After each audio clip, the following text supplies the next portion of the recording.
تو یہ جو مایوسی آج پاکستان میں، اس مایوسی کی وجہ یہ کہ وہ لوگ جو اپنے آپ کو ڈسکریڈٹ کر بیٹھے تھے، انٹرنیشنلی ان کی کرپشن کے چرچے تھے، ان پارٹیز ایک چیز دنیا ریکگنائز ان کی نہیں کیے ان کے دور میں، ایک چیز ان کی ریکگنائز نہیں ہوئی ان کے 20-25-30 سالوں میں۔ صرف ایک ہی چیز ہوتی تھی کہ ان کی کرپشن کے باہر اخباروں کے اندر، ان کے میڈیا پہ ڈاکیومنٹریز بنی، princess and the play boy,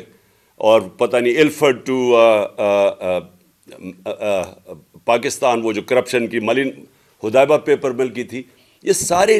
کیوں آج اوورسیز پاکستانی سارے ہمارے ساتھ کھڑے ہیں؟ کیونکہ اوورسیز پاکستانیز وہاں باہر بیٹھ کے ان کو ایک بہتر پکچر نظر آ رہی ہے کہ انہوں نے کتنا پاکستان کا نام بدنام کیا باہر۔ کیوں وہ ان کے اتنے اگینسٹ ہیں؟ کیوں کبھی اتنے ایسے ڈیمونسٹریشنز ہوئے ہی نہیں پاکستان کی تاریخ میں؟ جب ہماری گورنمنٹ گرائی گئی 9 اپریل کو، تو جو باہر پاکستانیوں کا رسپانس تھا یہ انپریسیڈنٹڈ ہے۔ اندر بھی انپریسیڈنٹڈ تھا، باہر بھی انپریسیڈنٹڈ تھا، کیونکہ لوگوں کے اندر ایک خوف بھی آیا کہ ان کو واپس لے آئے ہیں، اور دوسرا ایک لوگوں نے اپنا بتایا کہ ہم ریجیکٹ کر رہے ہیں ان کو۔ تو ہماری جو پاپولیرٹی تھی کبھی اس پیک پہ نہیں پہنچی، صرف اس لیے پہنچی کہ جب ان 3 سٹوجز کی شکلیں دیکھی لوگوں نے، تو جو ہمارے خلاف بھی تھے وہ ساتھ آ گئے، اور ہماری یہ جو انپریسیڈنٹڈ پاپولیرٹی ہے، جس کی وجہ سے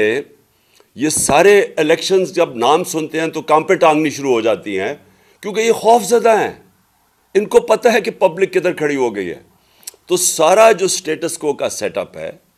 وہ سارا مل کے ایک چیز پہ متفق ہے کہ الیکشن نہیں کروانے، اور بدقسمتی سے ان کے الیکشن ہی ایک سلوشن ہے جو اگر ہم نے اس میں سے نکلنا ہے، یعنی اگر پہلا قدم اگر ہم نے اس سے نکلنا ہے، یہ جو کوگ مائر کے اندر جو سارے سپیکرز نے بتایا کہ ہم پھنستے جا رہے ہیں، اور جو آگے 2 سیناریوز بتائے کہ یا آئی ایم ایف میں، اور اس کے علاوہ تو کوئی چارہ ہی نہیں، آئی ایم ایف پہ جانا پڑے گا، تو ان کی کنڈیشنالٹیز، اس سے کیا ایفیکٹ پڑے گا اس ملک میں غربت میں، اور دوسری چیز کہ اگر نہیں جاتے تو پھر اس سے بھی برا حالات ہیں۔ تو یہ جو انہوں نے ہمیں یہاں لا کے کھڑا کر دیا ہے، یہ آپ سمجھ جائیں کہ انفارچونیٹلی ان کو یہ جس مرضی طرف سے کان پکڑیں، سلوشن ایک ہی ہے الیکشنز، اور وہ یہ چاہتے نہیں ہیں کیونکہ ڈرتے ہیں۔ تو یہاں پھنسا ہوا ہے کیچ 22 پاکستان کا۔ تو میں اب بریفلی، تو کیونکہ ساری قوم تو سننا چاہتی ہے کہ آگے کرنا کیا ہے، کون نکالے گا اس میں سے،